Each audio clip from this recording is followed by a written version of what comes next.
를 진행하고 있습니다. 사도행전 10장 24절부터 43절까지 있는 말씀을 한 주씩 돌아가면서 교독하면서 주의 말씀, 굉장히 귀중한 장입니다. 사도행전 10장은 24절부터 43절까지 좀 긴 절이지만 오늘 여러분들하고 말씀을 나눌 건 38절 정도까지일 것 같습니다. 그런데 43절까지 다 읽겠습니다. 교독합니다. 이튿날 가이사랴에 들어가니 고넬료가 그의 친척과 가까운 친구들을 모아 기다리더니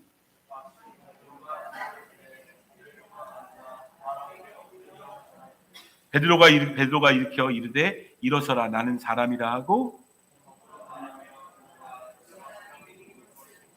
이르되 유대인으로서 이방인과 교제하며 가까이 하는 것이 위법인 줄은 너희도 알거니와 하나님께서 내게 지시하사 아무도 속되다 하거나 깨끗하지 않다 하지 말라 하시기로.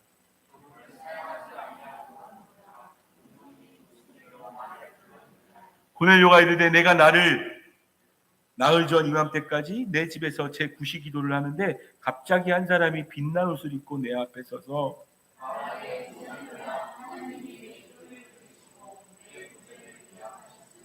사람을 요바에 보내어 베드로라 하는 시몬을 청하라. 그가 바닷가 무두장이 시몬의 집에 유숙하느니라 하시기로.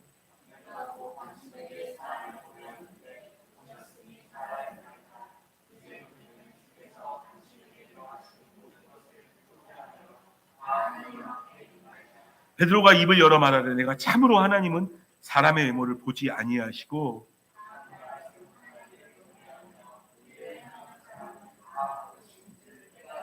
만유의 주 되신 예수 그리스도로 말미암아 화평의 복음을 전하사 이스라엘 자손들에게 보내신 말씀.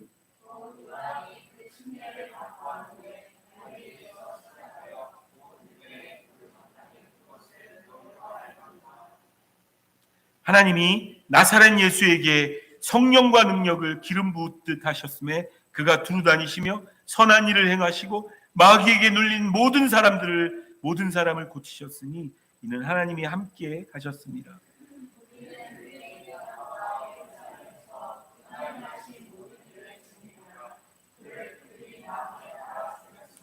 하나님이 사흘 만에 다시 살리사 나타내시되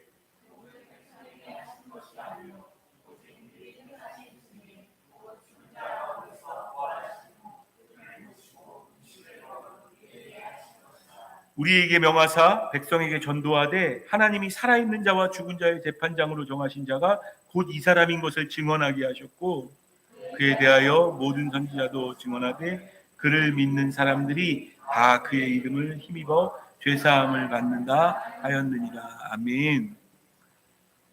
사실은 고넬료와 베드로의 만남 가지고 지금 벌써 한 4주째 전하는 건가요? 근데 부족합니다. 그래서 오늘이 성령을 받기까지 2번째 시간이고 3번째 시간, 4번째 시간까지 갈지 그건 잘 모르겠습니다. 하나님 마음 주시는데 이 고넬료와의 만남 사건 자체가 너무 중요하다는 것을 지난주에 말씀드렸어요. 왜냐하면 그들에게 말씀을 듣는 순간에 성령님이 임하셨거든요. 뭐 특별히 누가 안수한 것도 아니고 침례를 받은 것도 아니에요. 아직 그때까지는. 근데 말씀을 듣다가 그냥 성령이 임해서 그냥 그 자리에서 방언이 터져버리는 거예요. 막 방언이 터져버려서 너무 사람들이 놀라가지고 이게 무슨 일이야라고 이야기하는 일이 있었죠. 그래서 그 와중에 침례를 주지 못할 이유가 전혀 없는 거예요. 그 성령을 받기까지라는 말씀 제목은 뭐냐면 이 9장과 10장이 너무 중요한 게요. 그때 이 고넬료의 집에 가서 베드로와 요바에 있는 6명의 형제들, 그러니까 그리스도인들이겠죠. 그들이 같이 가서 밥 먹은 사건이 화제가 됐습니다. 화제가 돼서 예루살렘에서 문제가 생겼어요. 왜냐하면 자, 오늘 몇 절 말씀을 좀 보시냐면 차근차근히 가면서 봅시다. 왜냐하면 그들이 이방인들과 같이 먹는 것 자체가 유대의 법률에 어긋나는 일이었어요. 유대인들에서 퇴출당할 수 있는 일이었어요. 퇴출당할 수 있는 일이었는데 그들이 가서 그냥 한 거죠. 그래서 뭐냐, 베드로 너 우리 대장 아니었어? 왜 우리 대장이 먼저 법을 어기는 거야? 그런 게 아니잖아. 법이 어긋났다고 이야기를 하는 겁니다. 그 얘기를 듣고 몇 절을 좀 보시냐면 11장 17절 18절에 보면 이런 얘기가 되어지는데요. 베드로가 얘기한 게 17절이고 그 예루살렘에 모였던 초대교회가 결정한 게 18절입니다. 17절 18절 같이 읽겠습니다. 읽습니다. 시작. 그런즉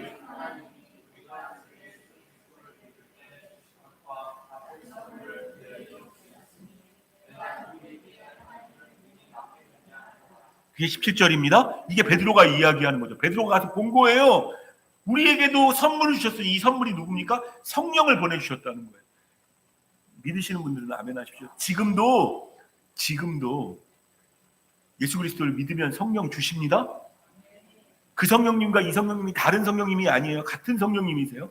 그 성령님을 주신 거예요. 그들에게 주셨다는 것을 알게 되어졌다는 거죠. 그래서 교회가 뭐를 결정합니까? 18절 말씀 같이 읽습니다. 교회가 결정한 거죠. 18절 같이 읽습니다. 시작. 그들이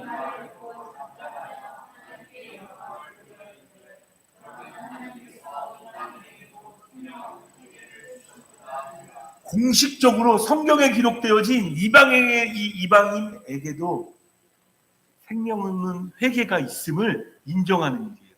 이때 이 공식적인 초대교회 이 얘기가 없었으면 이후에 사도행전에 나오는 수없이 많은 이방인들, 뭐 히브리인들, 뭐 데살로니가인들, 로마인들, 뭐 로마서 나오는 그 서신서들의 얘기가 없을 얘기였어요. 근데 이때 인정을 한 거예요. 그래서 아마 다다음 주쯤에 보게 되어있지만 그때부터 안디옥 교회가 사람들을 헬라인들에게 복음을 전하기 시작합니다. 이게 본부교회가 그걸 결정하니까 굉장히 중요한 선언이에요. 그때 선언한 그 선언 때문에 그것이 오랜 기간이 돼서 로마에도 막 퍼지고 나중에 AD 313년에 로마는 기독교를 국가 종교로 공인해 버리죠. 물론 그 이후에 암흑기가 조금 있었지만 그리고 나서 그게 뭐 영국 뭐 이쪽으로 갔다가 영국에 있는 프로테스탄트가 미국으로 가서 미국에서 기독교를 아주 아름답게 키워냈죠. 그리고 미국에 있는 사람들이 중국에 선교사를 보냈고 그 미국에 있는 사람들이 또 한국에도 선교사를 보내가지고 저와 여러분들에게까지 온 겁니다. 그러니까 이 10장을 목사님 왜 이렇게 길게 하시는 굉장히 중요한 의미가 있는 역사적인 사건인 거예요. 길게 봐야 됩니다. 길게 봐야 될 부분이 있는 거죠. 그래서 제가 말씀 제목을 성령을 받기까지라고 이렇게 했었죠. 그 고넬료가 성령을 받기까지입니다. 정확히 이야기하면 고넬료와 그의 무리가 성령을 받기까지. 어떤 일들이 있었나? 지난주에 그냥 이렇게 좀 이렇게 뭉뚱그려서 얘기한 게 있었어요. 그게 뭡니까? 고넬료의 순종과 베드로의 순종. 뭐 이런 것들이 있었다. 그리고 무엇보다 고넬료가 하나님의 말씀을 듣기를 원했다. 그러니까 말씀이 있는데 그 듣기를 원했다는 그것 자체가 그냥 로고스가 아니고 레마로 돼 있었다고 제가 말씀드렸죠. 로고스는 존재하는 말씀이에요. 놀라운 말씀, 능력의 말씀, 생명의 말씀. 근데 그 존재하는 말씀이 그냥 로고스로 남아있는 분들도 계시고 이곳에서도 마찬가지일 겁니다. 이제 로고스의 말씀을 전달을 할 텐데 어떤 사람은 저 말씀 나에게 하시는 말씀인데 라고 받으시는 분들도 있을 거예요. 그걸 레마의 말씀으로 받는다라고 보통 이야기합니다. 헬라어 레마. 내게 적용되어진 말씀. 그게 굉장히 키가 되어졌다고 지난주에 말씀드렸던 것도 혹시 기억하실지 모르겠습니다. 그게 여러 퍼즐 중에 하나입니다. 그리고 오늘도 아마도 저 5가지의 퍼즐을 여러분들에게 말씀드릴 것 같은데 자, 이튿날 24절에 보면 가이사랴에 들어가니 고넬료가 그의 친척과 가까운 친구들을 모아 기다리더니 이튿날 가이사랴에 들어가 이 일행이 몇 명인지 혹시 기억나십니까? 주의 깊게 안 보시는 분들은 잘 모르고 몇 명 일행을 성경이 숫자를 정확히 기록해냈어요. 11장까지 보면 욥바에서 온 형제 몇 명이에요? 6명입니다. 성경에 기록되어져 있어요. 11장에 보면 6명이고 6명하고 베드로 종은 몇 명입니까? 3명이에요. 총 10명이에요. 10명의 일행이 가이사랴로 들어가서 고넬료의 집에 갔죠. 그랬더니 고넬료가 그의 친척과 가까운 친구들을 모아 기다리더니 적어도 베드로가 왔다는 소식이 들려가지고 온 게 아니에요. 이미 그 전에 와서 미리 준비하고 있지 않았으면 베드로하고 그 일행이 왔을 때 모아 기다리는 일은 없었다고. 이게 준비된 영혼과 준비되지 않은 영혼의 차이입니다. 여러분 하나님의 말씀 받고 성령님께서 충만하게 우리에게 임재하시려면 꼭 있어야 되는 것, 준비된 마음이 있어야 돼요. 하나님 내게 임재하십시오. 제가 예배도 마찬가지입니다. 내게 임재하십시오. 제가 주님의 임재를 받아들이겠습니다. 그 준비된 마음이 없으면 안 되는 거예요. 게다가 자기만 그런 게 아니고 여러 친구들을 같이 모아서 거기서 기다렸죠. 그리고 얼마나 간절히 사모하고 있었을까요? 베드로가 왔다는 이야기가 듣고 25절에 보면 이상한 행동을 합니다. 마침 베드로가 돌아올 때 고넬료가 맞아 발 앞에 엎드려 절하니. 여러분, 이달리아 부대의 백부장이면요, 유대인들보다 높은 계급일까요? 낮은 계급일까요? 유대인들은 사실은 피지배인이고 지배계층에 있는 백부, 그 사람들 중에서도 백부장이면 높은 사람이에요. 그 사람이 지금 베드로가 들어오는데 그 앞에 절하고 있는 거예요. 왜 그러고 있을까요? 너무 기다렸던 사람이니까. 너무 기다렸던 사람이니까. 근데 이 고넬료의 아름다운 예의 갖춘 이 행동이잖아요. 근데 이것보다 더 귀한 퍼즐이 하나 있어요. 그게 뭐냐면 26절 같이 읽겠습니다. 26절 같이 읽습니다. 시작. 여러분, 이게 굉장히 중요한 퍼즐입니다. 마귀는 선악과 따먹을 때 제일 먼저 했던 일이 뭔지 아세요? 너도 하나님처럼 될 수 있어. 우리는 알게 모르게 우리의 죄성 안에는 하나님 되고 싶은 마음이 숨겨져 있어요. 숨겨져 있어요. 우리는 하나님이 아닙니다. 하나님 아닙니다. 우리 안에 숨겨져 있어요. 근데 하나님 되고 싶어요. 우리 자녀에게도 하나님 되고 싶고, 우리 남편에게도 하나님 되고 싶고, 사람들한테도 하나님 되고 싶어요. 이게 엄청나게 큰 죄예요. 근데 그걸 딱 부인하는 거죠, 베드로가. 나도 사람이다. 따라합시다. 나도 사람이다. 한국교회가 저 같은 목사님들이 제일 실수한 것 중에 하나가 이겁니다. 목사님 은혜 많이 받으셨습니다. 은혜 너무 많이 받았습니다. 그게 저를 높이는 게 아니잖아요. 저를 통해서 저를 사용하신 하나님을 높이는 거잖아요. 근데 그걸 목사님들이 오해하기 시작하는 거야. 역시 나지. 역시 나 정도는 말씀 잘 전하는 사람이지. 이렇게 생각하기 시작하면서 목사님들이 높아지기 시작해요. 그러면서부터 타락이 시작되어지는 겁니다.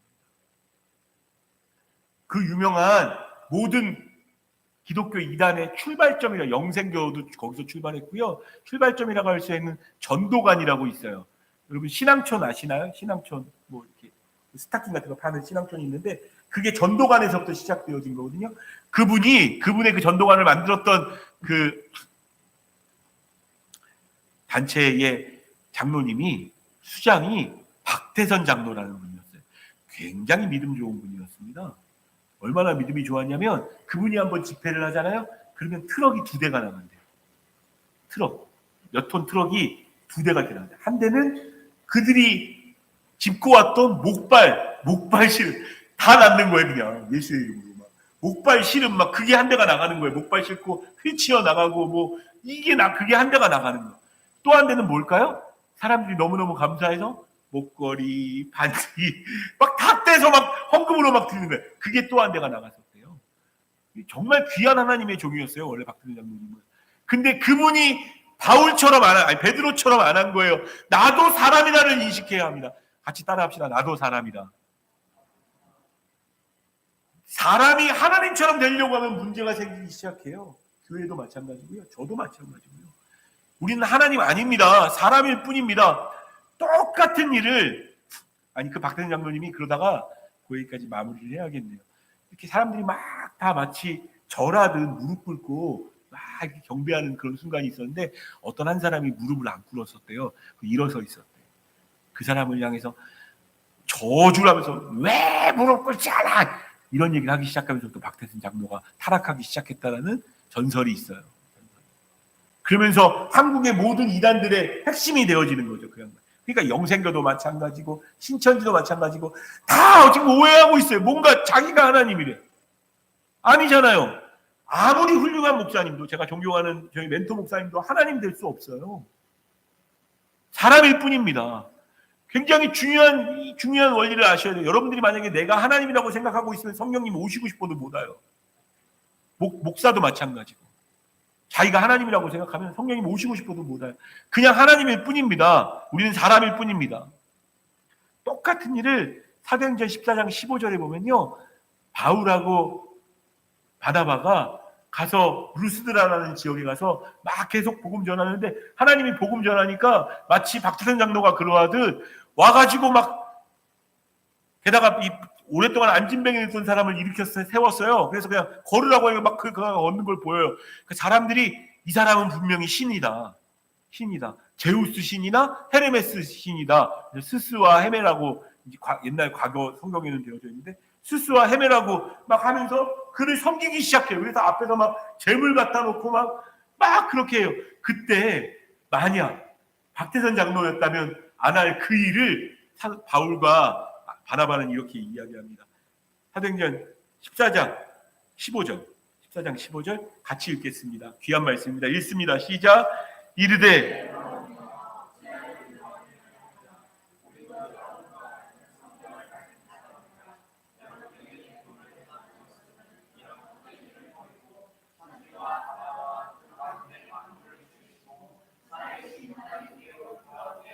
뭐하니 니네 막 옷을 찢으면서 이게 말이 돼? 이게 뭐 왜 나한테 이러는 거야 니네?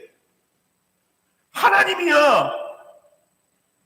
제우스도 아니고 헤메도 아니고 우리도 아니고 바나바와 안디바도 아니고 바나바와 바울도 아니고 하나님이라고 살아계신 하나님 그분께 돌아왔으면 좋겠어. 모든 목회자 모든 사역자가 해야 될 일입니다. 그래서 제가 이 진리를 깨닫고 나서 목사님 은혜 받았습니다 라는 얘기 이렇게 가끔 듣기는 해요. 제가 좀 부족하긴 하지만 가끔 듣기는 하는데 그때 이후에 꼭 이 말을 붙입니다. 은혜는 하나님이 주시는 겁니다. 맞죠? 사도 바울이 그때 거기서 아니 베드로가 지금 고넬료에 전하는 거 앞에 그래 잘한다 고개 끄덕이고 있었으면 아무것도 아닌 것 같지만 고개 끄덕이는 게 인정하는 거거든요. 그랬으면 성령은 임하지 않으셨어요. 자, 그게 한 가지 퍼즐인 거예요. 자, 28절 이르되 유대인으로서 이방인과 교제하며 가까이 하는 것이 위법인 줄을 너희도 알거니와 하나님께서 내게 지시하사 아무도 속되다 하거나 깨끗하다 하지 않다 하지 말라 하시기로 부름을 사양하지 아니하고 왔노라. 묻노니 무슨 일로 나를 불렀느냐.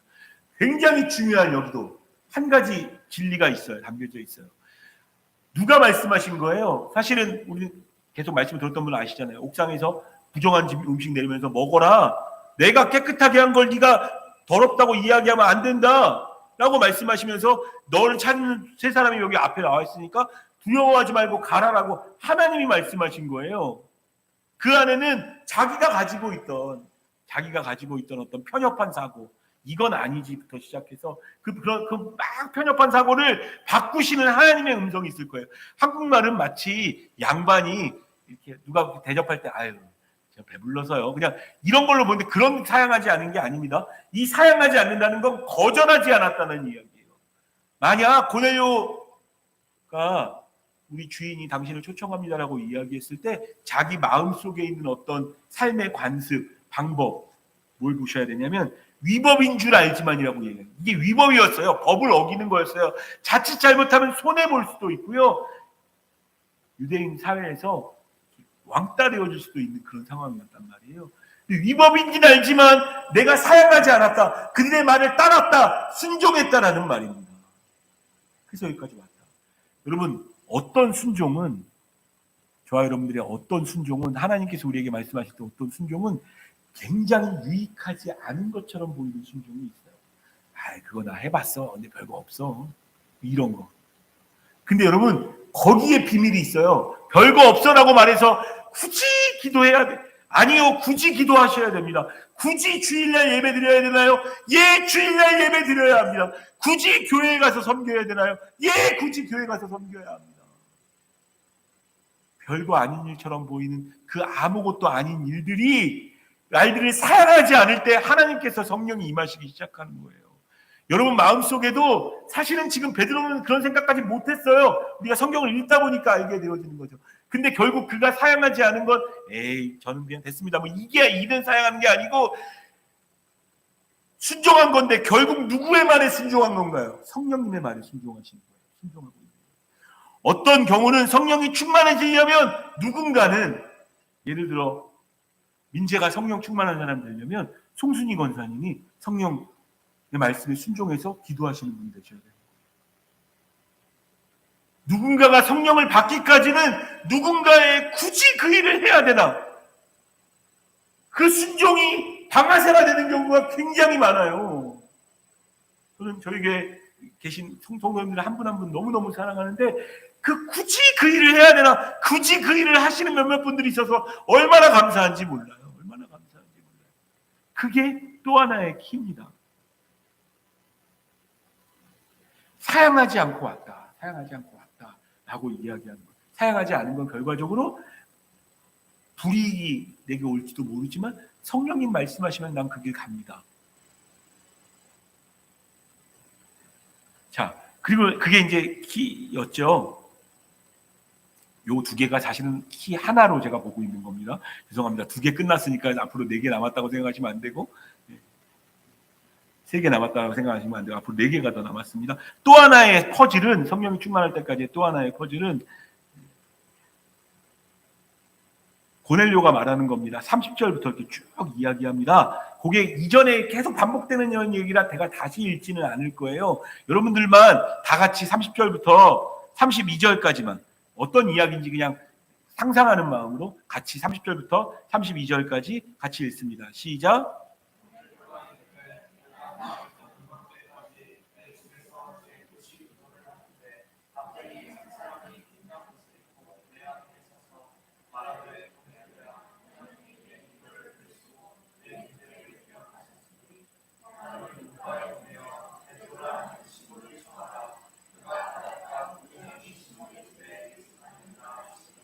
그대로죠? 자기가 경험했던 일들 그대로 성경에 기록된 거 그대로예요. 그걸 다시 반복한 거예요. 근데 또 다른 키 하나가 33절에 등장합니다.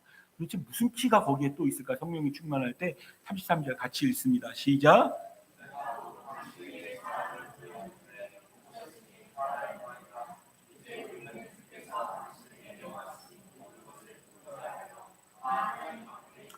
뭐가 성령이 임하는 또 하나의 키일까요?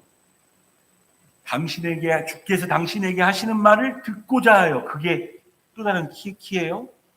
이게 뭡니까? 아까도 말했듯이 레마입니다. 레마. 정중호 목사님이 말하는 말을 듣고자 하여. 뭐 이런 것일 수도 있겠죠. 근데 그게 주께서 하시는 일을 듣고자 하여라고 되어지는 거예요. 주께서 하시는 말. 저를 통해서 하나님이 일하시기를 교회 가운데서 언제나 단위에서 주의 말씀이 선포되어지기를 굉장히 소원하고 바랍니다. 제가 말하는 게 내 자랑이고 내가 하는 말이고 내가 정리한 말이 아니라 하나님이 말씀하시는 교회 되었으면 좋겠습니다. 날마다 성령님이 여러분 마음 가운데 말씀하시고 그래서 막 우리가 어찌할 거 하고 주께 돌아오는 그 역사가 일어나는 교회. 우리가 어찌할 거 하고 돌아오는 교회. 당신에게 명하신 모든 것을 내 말로 듣고자 하여. 그 다음 중요합니다. 읽겠습니다. 듣고자 하여 그 다음 같이 읽겠습니다. 시작. 다 베드로 앞에 있나이다. 당신 앞에 있나이다. 다 우리가 여기 있습니다가 아니에요. 다 누구 앞에 있대요? 하나님 앞에 있대요.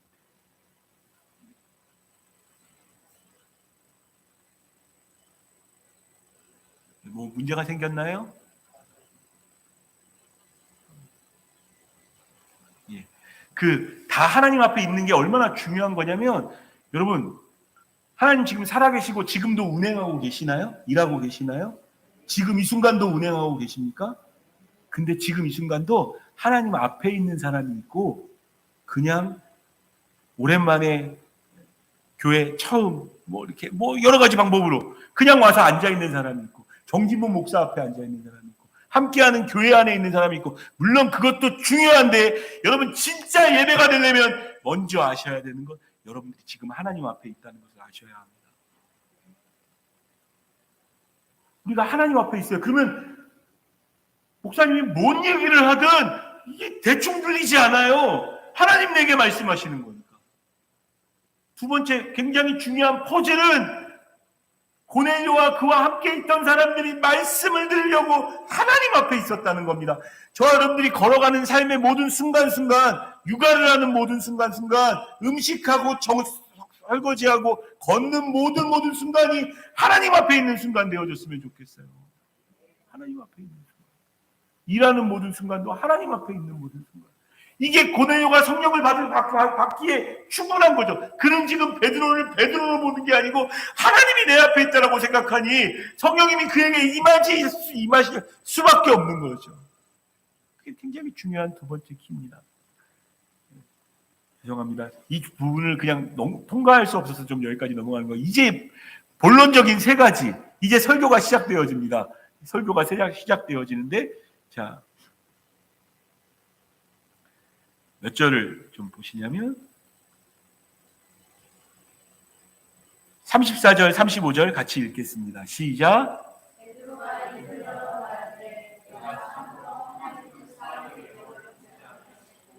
각 나라 중 하나님을 경외하며 의를 행하는 사람은 다 받으신 줄 깨달았도다.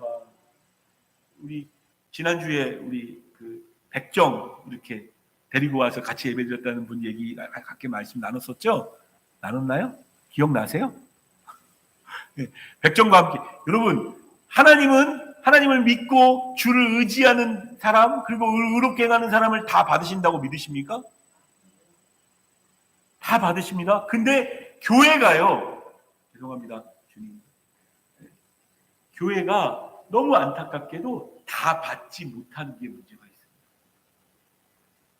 우리 교회는 좀 더 훌륭한 사람, 좀 더 멋있는 사람, 우리 교회는 좀 더 젊은 사람들을 추구해요. 좀 더 젊은 사람. 우리 교회는 연세가 많으신 분. 여러분, 나이가 많고 적으면 하나도 중요하지 않습니다. 하나님은 다 받으십니다. 또 한 가지 꼭 여러분 기억하세요. 교회 안에서 왜 정치 얘기를 해서는 안 되냐면, 정치 얘기를 하면 반대편 사람은 하나님이 안 받으신다고 몰아내는 것 같은 거예요. 정치 얘기를 하는 순간 내가 어떤 사람을 좋아하든 싫어하든, 저도 가끔 알게 모르게 그냥 슬쩍슬쩍 하는 것 같아서 저희 아내한테 많이 혼나요. 왜 그런 얘기를 해가지고 많이 혼나요, 가끔. 근데 여러분, 일부러라도 절대 하지 마셔야 돼요. 교회 안에서 정치 얘기는. 아무리 그가 잘하고 어디가 못하고 있어도 교회 안에서는 하지 마세요. 교회 안에서는 하나님 말씀 다 받으시는 줄을 믿다고 얘기했던 그 말씀을 대치하는 일입니다. 모든 교회가 다 받아내어지려면 정치 얘기는 교회에서 하지 말아야 돼요. 교회에서는 하나님 얘기만, 예수님 얘기만, 사랑하는 얘기만 했으면 좋겠습니다. 지역색도 나누시면 안 됩니다. 지역색. 학벌로 나누셔도 안 되고요. 근데 알게 모르게 인간의 죄악이 거기에 있기 때문에 알게 모르게 무리가 이렇게 지어지는 경우가 있어요. 그건 사실은 교회가 굉장히 목숨 걸고 막아내야 되는 거예요. 너무 젊은이들끼리만 모여 있으면 그것도 막아야 되고요. 일부러도. 하지 말아야 될 거 하지 말아야 돼요. 예수님은 다 받으십니다. 하나님은 다 받으세요. 그런 줄 믿었다는 이야기인 거죠. 그 얘기와 함께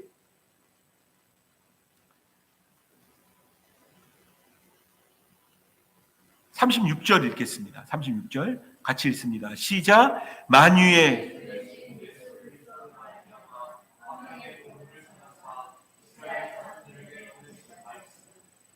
곧 요한이 그 침례를 반포한 후에 갈릴리에서 시작하여 온 유대에 두루 전파된 그것을 너희도 알거니와. 자, 복음을 이야기하기 시작합니다. 이제. 근데 이게 베드로가 자기가 직접 경험한 그것 가지고 이야기하는 거예요. 이후에 이 모든 것들이 성경 안에서 이렇게 버무러져 가지고 우리에게 연결되어지지만, 어떤 복음이라고 말하나요? 능력의 복음입니까? 부활의 복음입니까? 맞죠? 능력의 복음, 부활의 복음 틀린 게 아니에요. 근데 적어도 이 순간에 베드로가 말하고 있는 복음은 무슨 복음이라고 이야기하나요? 화평의 복음. 이 복음만이 참된 평안을 가져옵니다. 아직도 복음이 뭔지 잘 모르겠고 복음을 제대로 못 느끼고 있으신 분들, 여러분 마음속에 불안함과 두려움이 있다면 어쩌면 당연한 것일 수도 있어요. 복음을 모르니까. 그 복음은 화평의 복음입니다. 혹시 옛날에 자주 불렀던 주는 평화 막힌 담을 모두 오셨네 찬양 아시죠? 주는 평화 우리의 평화. 그 찬양의 중심이 되어지는 말씀이 하나 있어요. 에베소서 2장 14절 말씀. 사도 바울이 고백한 건데 이게 화평의 복음의 핵심입니다. 에베소서 2장 14절 같이 읽습니다. 시작. 그는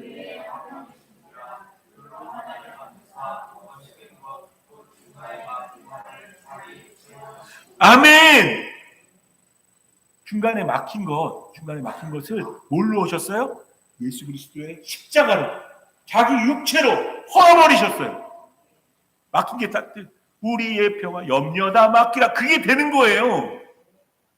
여러분, 세상 사람들도 평화를 싫어하지 않습니다. 다 평화를 좋아합니다. 굉장히 많은 사람들이 돈 많아서 생기는 평화를 누립니다. 아주 개인적으로는 저는 밥을 먹어서 배불러서 생기는 평화는 굉장히 즐거워합니다. 맛있게 먹어서. 그러면 이제 너무 주의하셔야 됩니다. 이렇게 됩니다. 잘못하면.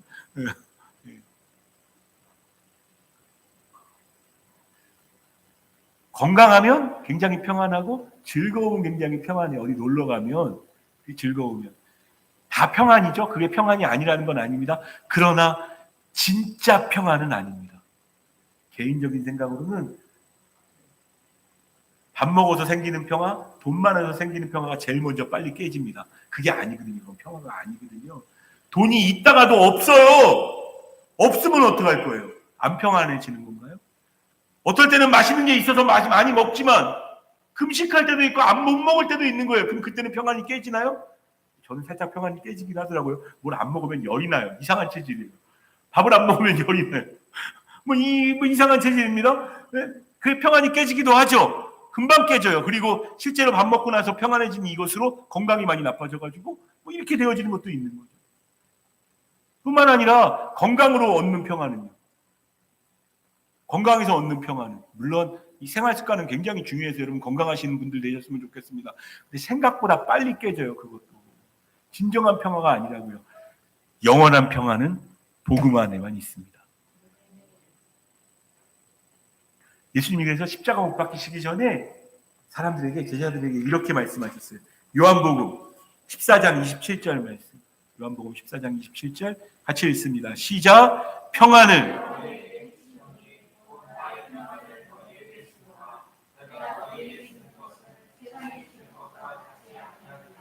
너희는 마음에 근심하지도 말고 두려워하지도 말라.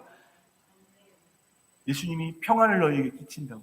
바라기는 저와 여러분들의 마음속에 혹시 평안이 없으시다면, 여러 이유로 마음이 좀 번뇌하고 잠도 안 오고 막 이렇게 되어지는 분들이 계시다면, 오늘 이 시간에 예수 그리스도가 여러분들에게 평안을 주시기를 원합니다.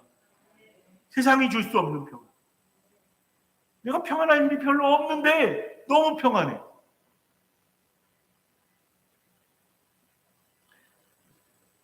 자, 그러면서 아까 37절 읽었는데요. 자기가 경험한 거예요. 곧 요한이 그 침례를 받은 후에 갈릴리에서 시작해서 온 유대에 두루 전파된 그것을 너희도 알거니와. 갈릴리에서 시작해서, 이게 중요한 겁니까? 하나님이 나사렛 예수에게, 나사렛 이 지역 중요합니까? 중요합니다. 왜 그러느냐?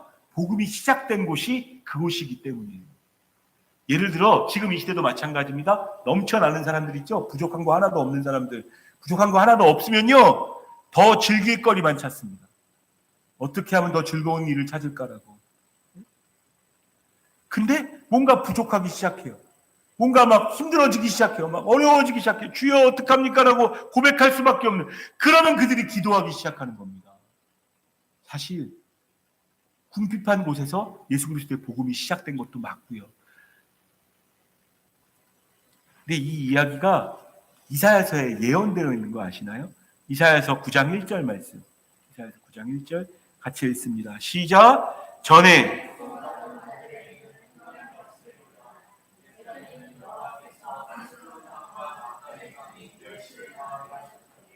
후에는 해변들과, 그 당시에 갈릴리 지역은요, 낙후된 지역으로 유명한, 그래서 나다나엘이라는 제자한테 예수님 믿자고 누가 소개했을 때 나사렛에서 무슨 선한 것이 나오겠느냐가 마가복음에 등장해요. 나사렛이라는 지역은 낙후된 지역, 별로 안 좋은 지역, 그곳이었던 겁니다. 그 지역이 딱 납달리와 스불론 땅이에요. 그 땅이 어두웠다는 거죠. 흑암으로 가득했고 멸시를 당했다는 이야기예요. 근데 그 땅이 곧 갈릴리 지역이거든요. 그래서 예수님의 이름은 나사렛 예수라고 부르는 겁니다. 나사렛 땅, 선한 것이 못 나올 것 같은 그 땅에서 진짜 참된 예수 그리스도가 등장하는 겁니다. 갈릴리에서 갈릴리를 영화롭게 하셨다. 그 갈릴리 지역이 얼마나 영화롭게 되어졌는지가 그의 복음의 마지막 퍼즐입니다. 몇 절을 읽으시냐면 38절 같이 한번 읽겠습니다. 38절 같이 읽습니다. 시작. 하나님이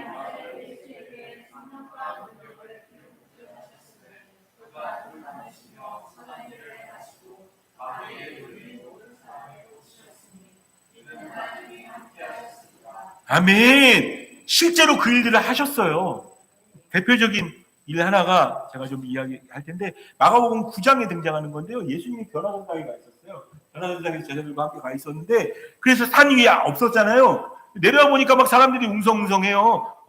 제자들 못해. 안 되나 봐. 안 될 거야. 딱 봤더니 어떤 아버지가 아들을 데리고 왔는데 이 아들이 물에도 넘어지고 불에도 자꾸 넘어진다는 거예요. 그냥 약간 간질 증상인 거죠. 근데 예수님 보실 때 그게 뭔지는 확실히 알았어요. 그래서 제자들에게 쫓아주라고, 이 귀신 때문에 그런 거라고 생각해서 같아서 쫓아주라고 이렇게 왔는데 제자들이 못합니다 라고 이야기하고 있는 거죠. 불에도 넘어지고 물에도 넘어진다는 건 내가 원하는 대로 못 가는 거잖아요. 내가 원치 않는 곳에 넘어지고 다치는 곳에 넘어진다고 얼마나 이 아버지의 마음이 힘들었겠어요. 그래서 어떻게든지 쫓아보려고 제자들에게 불러주는데 아무것도 못했다고요, 제자들이. 그래서 예수님이 오셨다는 얘기를 듣고 예수님께 이런 얘기를 하죠. 하나님, 뭔가 할 수 있으시면 좀 행해 주십시오 라고 얘기했을 때 유명한 말씀이 마가복음 9장 23절 24절 말씀입니다. 23절 24절 믿음으로 우리도 선포한다는 마음으로 주의 말씀 읽습니다. 시작. 예수께서 이르시되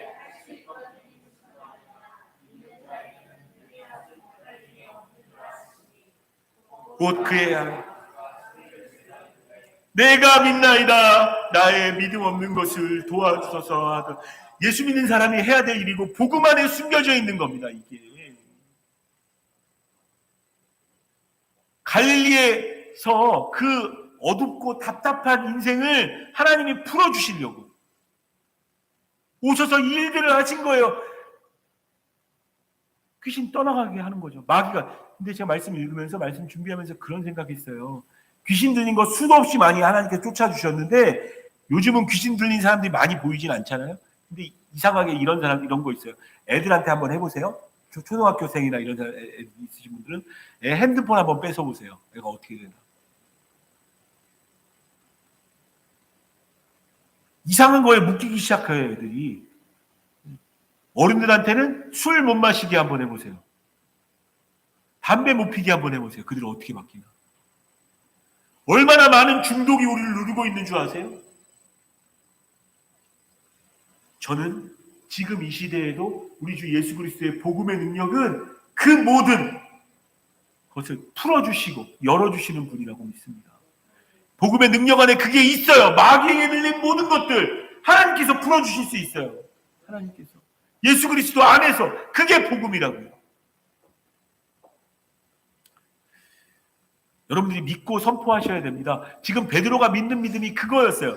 다음 주에는 더 중요한 퍼즐 두 가지를 같이 볼 겁니다. 그러면서 성령이 임하시는 것을 보게 될 텐데 오늘 퍼즐 5가지, 6가지 했는지 잘 모르겠어요. 굉장히 중요한 퍼즐들이 이렇게 저렇게 맞추어서 지금도 마찬가지입니다. 이 시대에 한 사람에게 복음이 전해지고 주의 성령이 임하시려면 이 놀라운 일들이 기가 막히게 퍼즐처럼 맞춰져서 하나님의 섭리 가운데 있어야 합니다. 바라기는 순종하는 사람 됐으면 좋겠습니다. 고넬료가 순종했던 것처럼 마치 하나님 앞에서 순종했던 것처럼 작은 일이라고 생각하지 마시고요. 그 작은 결정이 굉장히 많은 것을 바꿀 수 있을 겁니다. 작은 일 앞에 하나님 앞에 쓰는 우리가 되어줄 수 있었으면 좋겠고 예수 그리스도 앞에 갈릴리에 오셔서 흑암의 빛을 비추시고 모든 묶인 것을 풀어주시는 그 예수 그리스도 앞에 있는 우리가 되어지기를 원합니다. 우리 이 시간 같이 기도하실 텐데 하나님 말씀 생각하며 기도합시다. 여러분들은 어떤 사람이십니까? 고넬료의 순종, 베드로의 순종 기억하셨죠? 그게 두 가지인 겁니다. 굉장히 중요한 거예요. 여러분들 순종하고 계십니다. 그러니까 여러분들이 믿고 있는 복음은 무엇인가요? 여러분들이 교회 다니는 이유는 무엇인가요? 명확히 알고 계십니다. 이 시간 기도합시다. 하나님, 내가 먼저 누리고 싶습니다. 정직하게. 내가 먼저 누리고 싶습니다. 내게도 성령을 부어주시고 충만케 하여 주셔서 가짜가 아니라 진짜 그리스도인 되어지게 해주시고 복음을 전하는 주의 백성들 되어지게 됩니다. 말씀 들으신 대로 각자의 고백으로 함께 같이 기도하며 나아가겠습니다. 같이 기도합니다. 하나님 감사합니다.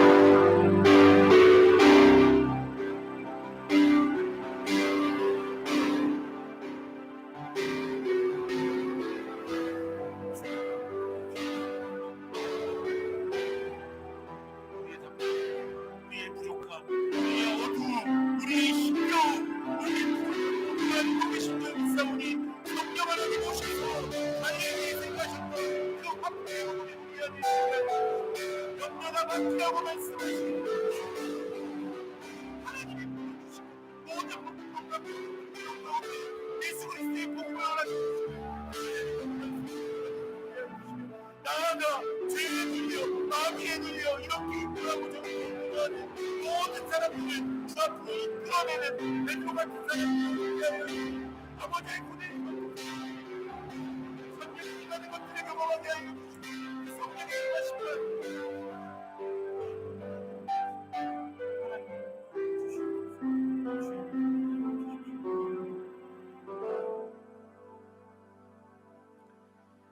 주의 말씀 주셔서 감사합니다.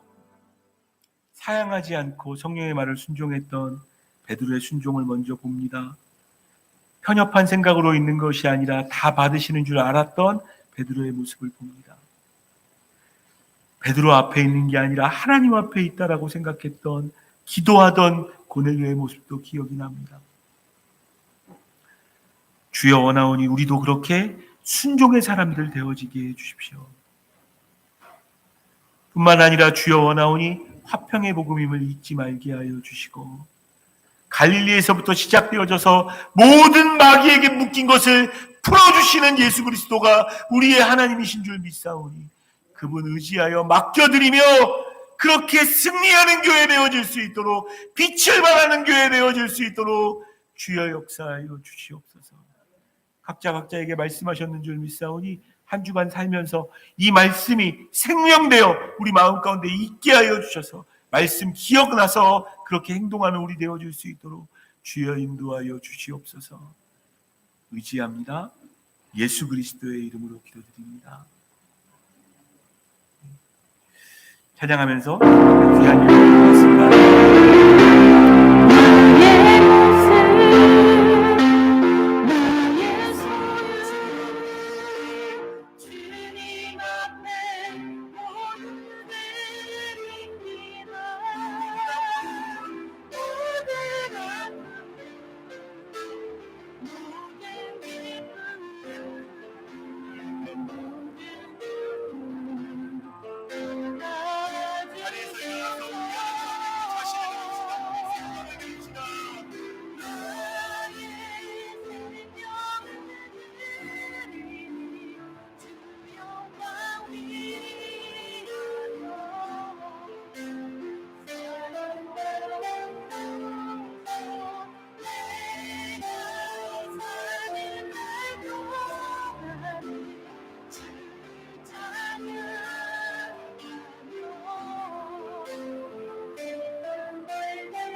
하나님, 종이 부족하여서 너무 귀한 말씀인데 잘 전달하지 못한 부분이 있는 것 같습니다. 주님, 제가 전달하지 못한 부분 성령 하나님 기록된 말씀이 내마가 되어진 사람들에게 날마다 살아 역사하여 주셔서 귀한 말씀대로 살아가는 우리가 되어줄 수 있게 하여 주십시오. 성령이 충만하게 임재하게 하여 주시고 하나님 세상을 살아가며 꼭 필요한 물질인데 떼어 주님께 드리며 물질이 왕이 아니시고 하나님이 왕이시라고 고백하는 마음으로 주 앞에 드리오니 주여 받으시고 기쁘게 받으시고 꼭 필요할 때 우리에게 부어주셔서 하나님이 우리의 필요를 채우시는 하나님이심을 경험하는 우리가 되어줄 수 있도록 은혜 위에 은혜로 더하여 주시옵소서. 혹 이 예물에 담겨져 있는 소원함 있는 사람들이 있다면 그 소원함을 하나님이 응답해 주시는 하나님임을 증거하고 증인이 되어지는 우리가 되어줄 수 있도록 은혜 위에 은혜로 더하여 주시옵소서. 우리를 살리시려고 이 땅에 오셔서 죽으시고 부활하신 생명의 주인 되시고 능력의 주인 되시는 화평의 복음의 주인 되시는 우리 주 예수 그리스도의 크신 은혜와 다 아시지만 끝까지 사랑하기로 결정하신 아버지 하나님의 사랑과 성령 하나님의 주의 말씀이 생명되어 움직일 수 있도록 레마로 받게 하시고 기억나게 하시며 순간순간 하나님 앞에 있음을 알게 하시는 성령 하나님의 교통하심이 이 귀한 날 하나님께 아름다운 마음으로 주 앞에 올려드린 모든 시간은 가운데 함께한 모든 사람들에게 또한 여러 이유로 함께하지 못했지만 함께 있고 싶은 마음으로 같이 있는 모든 분들에게 방송으로 들으신 분들에게도 지금부터 이후까지 영원까지 매 순간 함께하여 주시기를 간절히 축복하고 기도하옵나이다.